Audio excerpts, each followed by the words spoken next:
As the 2011 protests around the world moved into Libya and Colonel Gaddafi remained defiant against them, the United Nations began their Orwellian doublespeak no-fly zones, which allow them to fly their coalition fighter jets at will therein and bomb the ground below.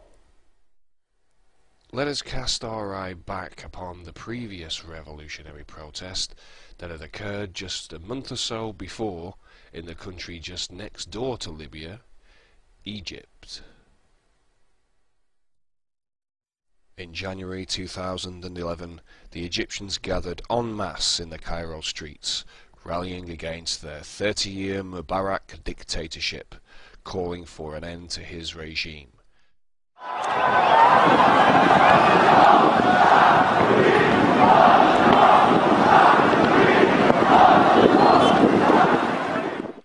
But what about the inception of this eventual revolution? How did it all begin? Just a few days into the Egyptian revolution, a BBC article listed the key opposition groups which had been instrumental in starting the uprising. At the top of this list was featured a group called the April 6 Youth Movement. The April 6 Youth Movement, at the top of the BBC's list, was hailed by the BBC as being the main organising force behind the early demonstrations.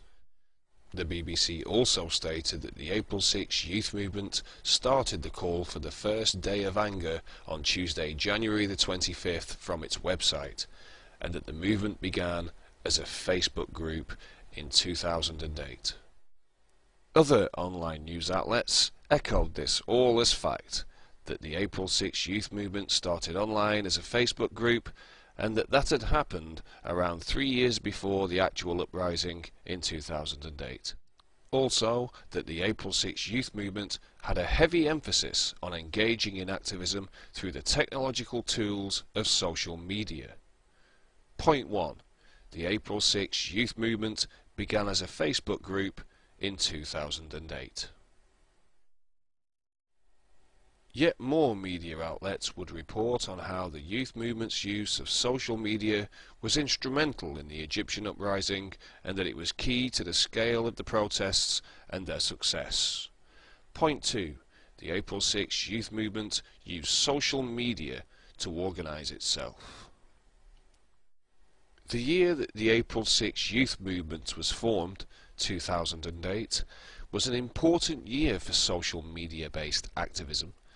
As stated on the America.gov website, where the Alliance for Youth Movement Summit of the same year was announced, the Alliance for Youth Movement Summit was to be held in December of that year in New York City in the USA.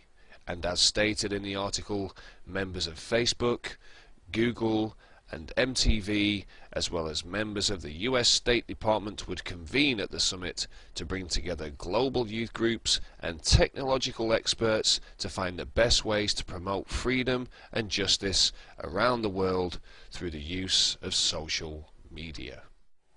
The Alliance for Youth Movement Summit also has its own website called movements.org, whereupon you may find its mission statement to promote and instruct grassroots activism throughout the world with an emphasis on technology and social media.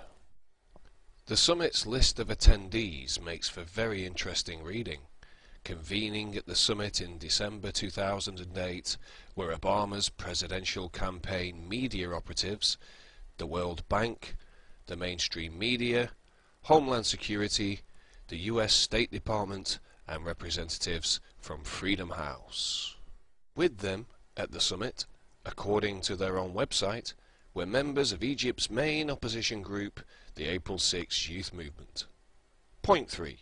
The April 6 Youth Movement attended the Alliance for Youth Movement Summit in New York City in December 2008, just 8 months after they were formed, which was also attended by big-time US establishment operatives. This summit, which the April 6 Youth Movement attended, had some instantly recognizable branding from some very well-known corporate sponsorship: Pepsi and MTV, CBS and MSNBC. The word of massive protest to oust unpopular leaders, first in Tunisia, now in Egypt, was spread not by posters or meetings or word of mouth. It spread at the speed of the internet by email, Twitter, cell phone, and instant messaging. Listen. And this is why you're seeing this kind of brush fire effect in the Middle East, where revolutions are popping up in just about every dictatorial and autocratic regime in the region. And when the Egyptian government cut off internet service, some were able to get around the cutoff because of help from a global internet site, including a Facebook page with 270,000 followers called Alliance for Youth Movements. It began under former Secretary of State Condi Rice, continued by Secretary Clinton with the help of Google and others. It's been coaching Democratic groups in advance on how to use social media to organize and how to circumvent any governmental interference. Point 4. The Alliance for Youth Movement Summit, attended by the April 6 Youth Movement, had some heavy Western corporate sponsorship. A co-founder of the Alliance for Youth Movements.org, Jared Cohen, has a colourful history. His profile states he was an adjunct fellow at the Council on Foreign Relations and worked under successive Secretaries of State, Condi Rice of the Bush administration and Obama's Hillary Clinton. Point 5. The Alliance for Youth Movement was founded by an ex-government official. One of the attendees of the AYM Summit in 2008 was Freedom House, a supposedly independent, freedom-loving organisation that receives vast amounts of US government funding. In 2009, Freedom House sent a high-level delegation to Egypt. Point 6. The AYM Summit in 2008 was attended by Freedom House, who sent a delegation to Egypt in 2009, a year after the AYM Summit in New York and 2 years before the protests in Egypt. The April 6 movement had been reported as supporting Mohammed el-Baradei, a potential Egyptian presidential candidate. Al Jazeera reported that 2 members of April 6 had been arrested in Cairo, Egypt, after organising a reception for el-Baradei in 2010, just a year before the protests had begun. Point 7. April 6 support potential new leader of Egypt, Mohammed el-Baradei. El-Baradei himself also has a colourful history. Director General of the International Atomic Energy Agency, el-Baradei is also on the board of trustees at the International Crisis Group, sitting alongside Zbigniew Brzezinski, author of The Grand Chessboard.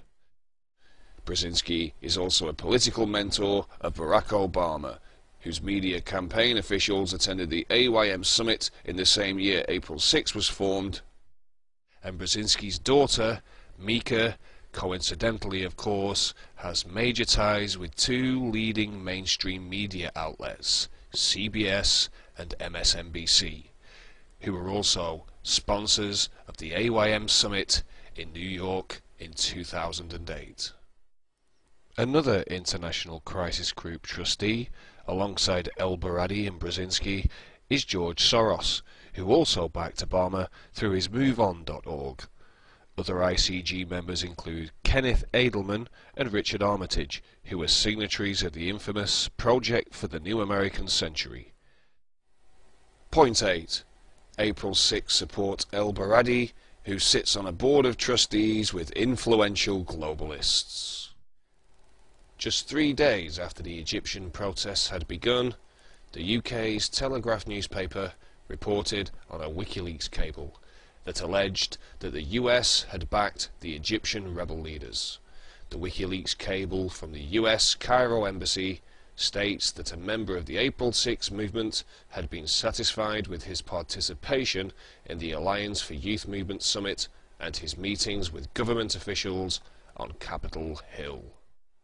But it wasn't until 10 days after the long-awaited resignation of Mubarak that April 6 co-founder Ahmed Salah el-Din Ali revealed that he was the anonymous activist in the WikiLeaks cable who discussed a plan to overthrow Mubarak with US officials in 2008. He revealed he had called on members of the US Congress and the US State Department, a partner in the AYM summit, and collaborated with the General Omar Afifi, a former member of Egyptian state security who now lives in the US. One man surrounded by technology. Hello? It's a personal command center in a tiny apartment 10 minutes from Washington, D.C. From here, the revolution gets direction. Omar Afifi Suleiman speaks to protesters in Egypt via Skype, Facebook, Twitter, and cell phone. Suleiman briefs activists on how to prevent confrontation. After 20 years as an Egyptian police officer, he says he knows all about that. He wrote a book instructing ordinary citizens how to avoid police abuse. The book was banned in Egypt, and Suleiman says death threats forced him out of the country, to America, where he says he's been waiting 3 years to start a revolution.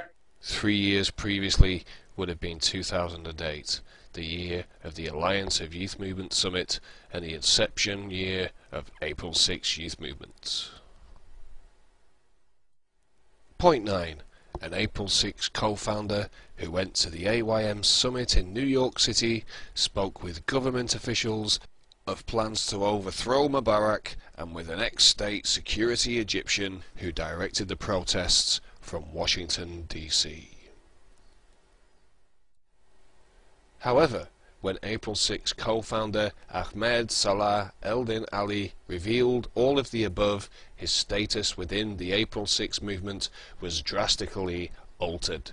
Instead of being a co-founder, as reported during the protests on Press TV. Okay, we appreciate that. Thank you very much. Ahmed Saleh, April 6 co-founder from Cairo. Many thanks. And in the International Business Times, Ahmed Salah's revelations prompted another co-founder, Ahmed Meir, a one-time close friend of Salah's, to undermine Salah's status. Instead of being co-founder, Salah was dropped to just a coordinator, who Meir denied was ever an activist within his movement, who had merely helped with translations and dealing with foreign journalists. Point 10. The April 6 movement was seriously discredited and its co-founder split after inside revelations. Was Ahmed Salah a US-backed April 6 movement infiltrator, attending the corporate-sponsored Alliance for Youth Movement Summit and collaborating with US government officials and ex-state security general Afifi, who directed the protest just 10 minutes from Washington, D.C.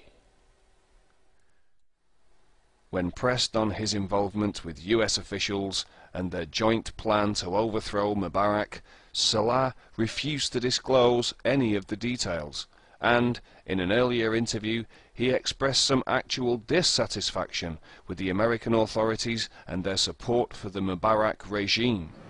If it wasn't for the support that the regime in Egypt gets from the US administration, our job would have been much easier. Why would Salah, a Mubarak opposition group leader, collaborate with the US to overthrow him if the US actually supported him? Is the April 6 movement a US intelligence-operated front with its ties to corporate sponsorship at the Alliance for Youth Movements? Was it a tactical switch by the left-right paradigm controllers from the right-wing warmongering Bush regime to the leftist revolutionary change of Obama for yet more global domination? Utilizing intelligence-backed technology and social media once more to influence public opinion and implement political reform. Is a corporation and intelligence-backed people's uprising really a people's uprising at all? And what about next door in Libya? Is that too a manufactured dissent?